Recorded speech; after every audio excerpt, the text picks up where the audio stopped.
Hello everybody, welcome to TPSC cracker. তো আজকে যেই টপিকটা নিয়ে আমরা আলোচনা করব সেটা হলো ফান্ডামেন্টাল রাইট। এটাকে আমি দুটা পার্টে ভাগ করেছি। আজকে পার্ট 1 নিয়ে আমরা আলোচনা করব, আর এটার দ্বিতীয় ভাগটা নিয়ে আমরা নেক্সট ভিডিওতে আলোচনা করব। ভিডিওটা দেখার পর যদি ভালো লেগে থাকে অবশ্যই আপনারা লাইক শেয়ার করে দেবেন এবং চ্যানেলটাকে সাবস্ক্রাইবও করে দেবেন, যাতে আগামী ভিডিওগুলি আপনারা পেয়ে যান খুব সহজে। তো প্রথমে ফান্ডামেন্টাল রাইট জিনিসটা বুঝতে গেলে আমেরিকাতে যেই জিনিসটাকে বিল অফ রাইট নামে পরিচিত সেই জিনিসটাকে ইন্ডিয়াতে বলা হয় ফান্ডামেন্টাল রাইট। বোঝার চেষ্টা করবেন, আমেরিকাতে যেই জিনিসটাকে বিল অফ রাইট নামে আমরা জেনে থাকি সেটাকেই ইন্ডিয়াতে বলা হয় ফান্ডামেন্টাল রাইট। ফান্ডামেন্টাল রাইটকে কীভাবে ম্যাগনা কার্টা অফ ইন্ডিয়ার সাথে কম্পেয়ার করা হয়? আপনারা জানেন কি ম্যাগনা কার্টা অফ ইন্ডিয়া কি? ম্যাগনা কার্টা অফ ইন্ডিয়াকে ফান্ডামেন্টাল রাইটের সাথে রিলেট করা হয়ে থাকে এবং এটা তৈরি করা হয়েছিল 1215 খ্রিস্টাব্দে। ওকে, 1215-তে এই ফান্ডামেন্টাল রাইটটা কনস্টিটিউশনে ইউএসএর বিল অফ রাইট থেকে নেওয়া হয়েছে। তো ফান্ডামেন্টাল রাইটটা কোথা থেকে এসেছে? ইউএসএ বিল অফ রাইট থেকে। আর এইটা আমাদের কনস্টিটিউশনের পার্ট 3-এর 12-35 আর্টিকেলে এক্সপ্লেইন করা হয়েছে ফান্ডামেন্টাল রাইটস নিয়ে। 12-35 আর্টিকেলের মধ্যে পার্ট 3 যে রয়েছে সেখানে ফান্ডামেন্টাল রাইট নিয়ে ইলাবোরেটলি এক্সপ্লেইন করা হয়েছে, অর্থাৎ বিভিন্ন আর্টিকেল রয়েছে। এখন দেখুন, দুটা জিনিস সংবিধানে খুবই গুরুত্বপূর্ণ, একটা হলো ফান্ডামেন্টাল রাইট আর একটা হলো directive principle of state policy. তো ফান্ডামেন্টাল রাইটের বেসিক কথাটা কি? ফান্ডামেন্টাল রাইটের বেসিক কথা হলো যেই রাইটগুলি পলিটিক্যাল ফ্রিডম নিয়ে আলোচনা করে সেগুলিকে বলা হয় ফান্ডামেন্টাল রাইট।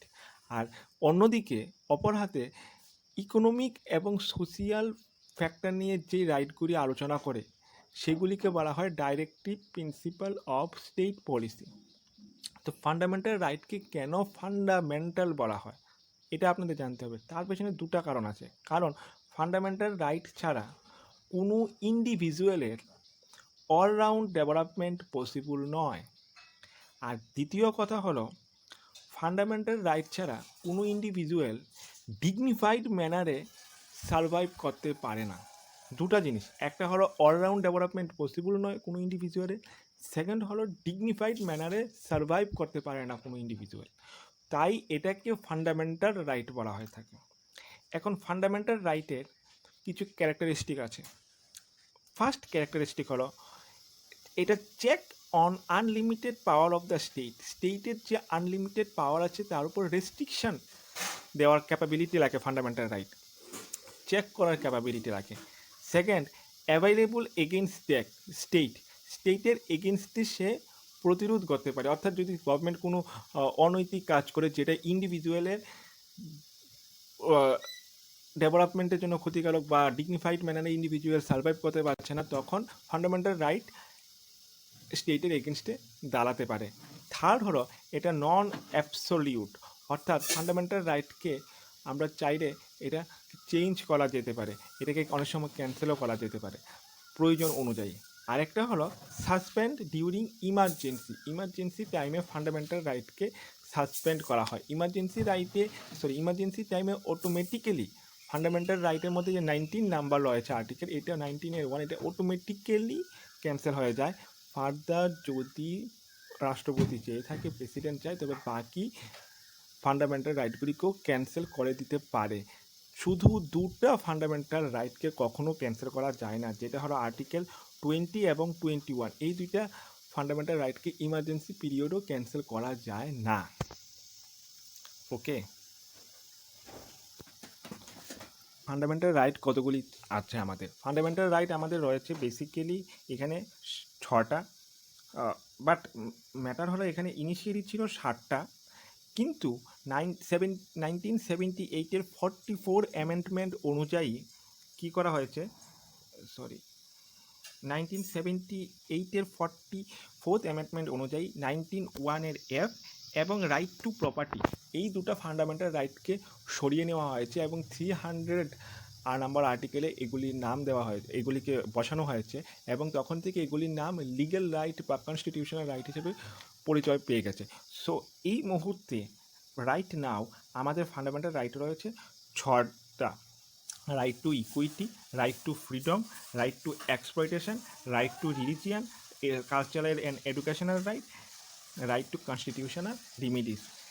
তো এখান থেকে আমরা দুটা গুরুত্বপূর্ণ কোশ্চেন জানতে পারি। প্রথম কোশ্চেনটা হলো রাইট টু প্রপার্টি, এইটাকে কততম অ্যামেন্ডমেন্ট অ্যাক্ট অনুযায়ী ফান্ডামেন্টাল রাইট থেকে সরিয়ে দেওয়া হয়েছে? এটা হলো 44th অ্যামেন্ডমেন্ট অ্যাক্ট অনুযায়ী। আর দ্বিতীয় নম্বর কোশ্চেনটা হলো ফান্ডামেন্টাল রাইটকে কি অ্যামেন্ড করা যায়, ফান্ডামেন্টাল রাইটকে কি ক্যান্সেল করা যায়, সাসপেন্ড করা যায়?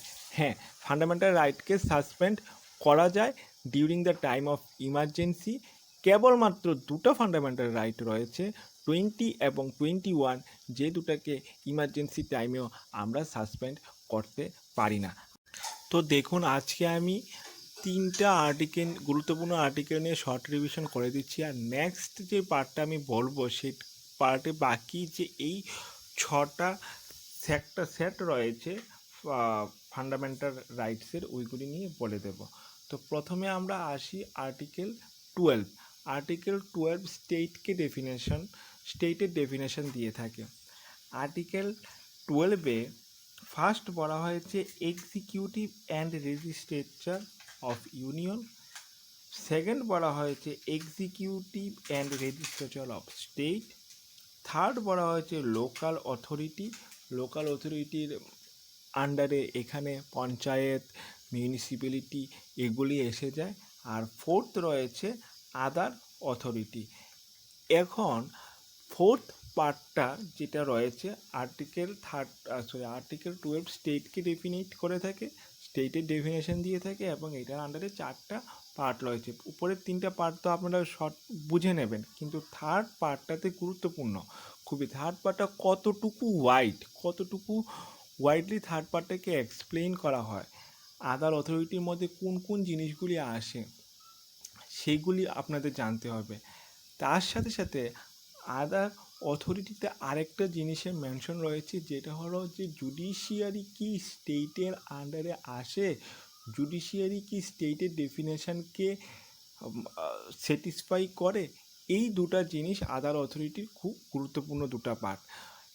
যদি আমি এই ভিডিওতে এক্সপ্লেন করতে যাই, তবে অনেকটা সময় লেগে যাবে। তাই আমি এই পয়েন্টটার জন্য পার্টিকুলারলি একটা সেপারেট ভিডিও বানিয়ে দেবো, যাতে ম্যাটারটা ক্লিয়ার হয়ে যায়। আদারওয়াইজ এই ভিডিওটা অনেক লম্বা হয়ে যাবে। ওকে, তো নেক্সট হলো আর্টিকেল 13। আর্টিকেল 13-এ বলা হয়েছে যে কনস্টিটিউশনই সুপ্রিম, কনস্টিটিউশনের রুলসগুলিকে মেনটেইন করতে হবে। কনস্টিটিউশনের রুলসগুলি আর কনস্টিটিউশনে যে সমস্ত রুলস রেগুলেশন রয়েছে সেগুলি মানতে হবে। আর্টিকেল 13 আরেকটা বিষয়ও খুব ইম্পর্ট্যান্ট। আর্টিকেল 13-এ লেজিসলেচারের উপর নিষেধাজ্ঞা জারি করার ক্ষমতা রাখে। অর্থাৎ লেজিসলেচার যদি এরকম কোনো ল ডেভেলপ করে যেটাতে ফান্ডামেন্টাল রাইট নষ্ট হয়ে যায়, ফান্ডামেন্টাল রাইট নষ্ট হওয়ার প্রবণতা আসে, তখন আর্টিকেল 13-এর মাধ্যমে ওই লটাকে ডিমোনিশড করা যেতে পারে। তো এইটা হলো আর্টিকেল 13-এর আরেকটা গুরুত্বপূর্ণ বৈশিষ্ট্য। আর্টিকেল 13-এ শুধু অতটুকুই না, আর্টিকেল 13-কে আমরা দুটা পার্টে ভাগ করি। এই জন্য প্রথম হলো আর্টিকেল 13(1), এটা প্রি কনস্টিটিউশনাল লর সাথে ডিসকাস করা হয়। অর্থাৎ যেই সমস্ত লগুলি কনস্টিটিউশন এনফোর্স হওয়ার আগে করা হয়েছিল। ডেফিনেটলি কনস্টিটিউশন তো 1950-তে লঞ্চ হয়েছিল, এনফোর্স হয়েছিল, তো 1949 এর পূর্বে যেগুলি করা হয়েছিল লগুলি, ওগুলি বলা হয় প্রি কনস্টিটিউশনাল ল। আর সেকেন্ড আর্টিকেল 13-এর 2, এগুলি পোস্ট কনস্টিটিউশনাল লর সাথে ডিল করে। তো প্রি কনস্টিটিউশনাল ল এবং পোস্ট কনস্টিটিউশনাল ল, অর্থাৎ 13(1) এবং 13(2) এর মারফতে আমরা বলতে পারি যে এই যে আমাদের আর্টিকেল 13 রয়েছে, সেটা জুডিশিয়াল রিভিউর পাওয়ারকে এক্সারসাইজ করে। সেটা কি করে জুডিশিয়াল রিভিউর পাওয়ারকে এক্সারসাইজ করতে পারে? এখন আর্টিকেল 13, তো খুব ইম্পর্ট্যান্ট একটা কথা বললাম, তারই একমাত্র ক্ষমতা আছে যে লেজিসলেচারের যে পাওয়ার আছে তার উপর নিষেধাজ্ঞা জারি করতে পারে। যদি কোনো ল ডেভেলপ করা হয় থাকে যেই লটার মাধ্যমে ফান্ডামেন্টাল রাইটগুলি বিঘ্নিত হচ্ছে, দেন আর্টিকেল 13-এর মাধ্যমে জুডিশিয়াল রিভিউ অ্যাপ্লাই করে ওই লগুলিকে আমরা স্থগিত রাখতে পারি বা বাদ দিতে পারি। তো এখানে খুব ইম্পর্ট্যান্ট দুটা খুব ইম্পর্ট্যান্ট পার্ট রয়েছে। একটা তো হলো ডক্ট্রিন, আর একটা হলো ফান্ডামেন্টাল রাইটসগুলি কি অ্যামেন্ড করা যেতে পারে। এই দুটো টপিক নিয়ে আমরা এখন এখানে ডিসকাস করব। প্রথম হলো ডক্ট্রিন অফ ইক্লিপস। এখানে বলা হয়েছে যদি কোনো ল পার্লামেন্ট নিয়ে আসে এবং সেই লটা জন্য যদি ফান্ডামেন্টাল রাইট নষ্ট হয়, বিঘ্নিত হয়, তখন এরকম নয় যে লটাকে সম্পূর্ণভাবে ক্যান্সেল করে দিতে হবে, জাস্ট ওভারশেড হবে, ইক্লিপস হবে। যখন এরকম কোনো পরবর্তীকালে এরকম কোনো অ্যামেন্ডমেন্ট বা কোনো প্রসেসের মাধ্যমে যখন এই যে প্রবলেমটা সর্ট আউট হয়ে যাবে, তখন সেই লটাকে আবার পুনরায় ইউজ করা যাবে, সেই লটা পুনরায় অ্যাক্টিভ হয়ে যাবে। যতক্ষণ না সলিউশন বেরোচ্ছে ততক্ষণ এটা ওভারশেড হয়ে থাকবে। এটা ডক্ট্রিন অফ ইক্লিপসে বলা হয়েছে। এটা প্রথম একটা কেস এখানে আমি মেনশন করেছি, Bikaji versus state of MP. এখানে কি করা হয়েছিল, স্টেট অফ এমপি একটা ল এনেছিল যেটা প্রবলেম ক্রিয়েট করছিল ফান্ডামেন্টাল রাইটগুলিকে। তো ইনিশিয়ালি এটাকে রেজিস্ট করা হয়েছিল, এটাকে ওভারশেড করা হয়েছিল, কিন্তু যখন প্রবলেমটা সর্ট আউট হয়ে গেছে তখন আবার সেই লটা অ্যাক্টিভ হয়ে গিয়েছিল পুনরায়। নেক্সট হলো ডক্ট্রিন অফ সেভারেবিলিটি। এটা আরেকটা ইম্পর্ট্যান্ট ম্যাটার। এখানে বলা হয়েছে যে সেপারেট করা, অর্থাৎ যদি কোনো ল এনফোর্স করা হয় বা যদি কোনো ল পার্লামেন্ট নিয়ে আসে যেটার মাধ্যমে ফান্ডামেন্টাল রাইটটা বিঘ্নিত হচ্ছে, তবে ওই লয়ের যেই পার্টটার জন্য ফান্ডামেন্টাল রাইটগুলি নষ্ট হচ্ছে বা ফান্ডামেন্টাল রাইটগুলি বিঘ্নিত হচ্ছে, সেই পার্টটাকে যদি সেপারেট করা পসিবল হয়, তবে শুধু ওই প্রবলেমেটিক যে পার্টটা আছে সেটাই একমাত্র নষ্ট হয়ে যাবে বা ক্যান্সেল করা হবে, বাকি লটা অ্যাজ ইট ইজ থেকে যাবে। তো এইখানে একটা কেস আমি বলেছি, স্টেট অফ বোম্বে ভার্সেস এফ.এন. পালসালা। এটাতে কি হয়েছিল, বোম্বের আটটা যেই রুলস তারা দেখিয়েছিল, অনেকগুলি রুলস এনেছিল, আমাদের 8টা রুলসের জন্য প্রবলেম ক্রিয়েট হচ্ছিল ফান্ডামেন্টাল রাইটের সাথে, কন্ট্রাডিকশন হচ্ছিল।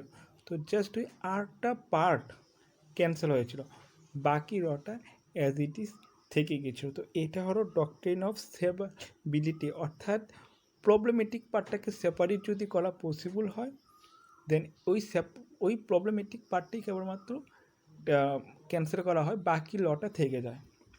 এখন নেক্সট যেটা, এটা হলো fundamental right is amendable or not. দেখো এখানে 4টা কেস হয়েছিল।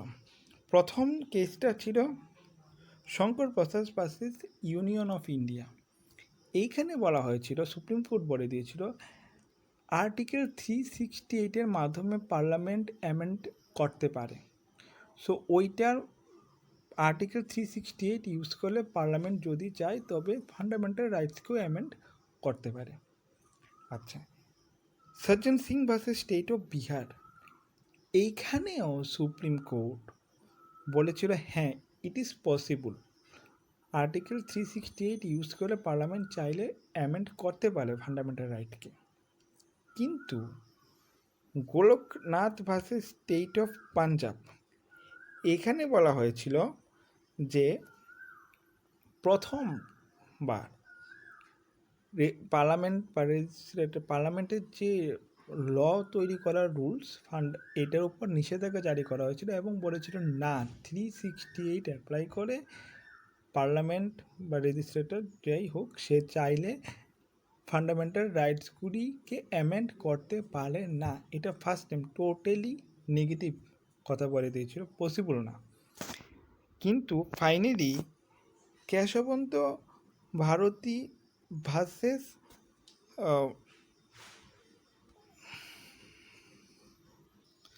স্টেট অফ কেরালা, এটা এখানে লেখা হয়নি, কেশবন্ত ভারতী ভার্সেস, এটা একটা নাম আছে স্টেট অফ কেরালা। তো এই কেসটাতে কি করা হয়েছে, এই কেসটাতে একটা ব্যালেন্স কন্ডিশন ক্রিয়েট করা হয়েছে।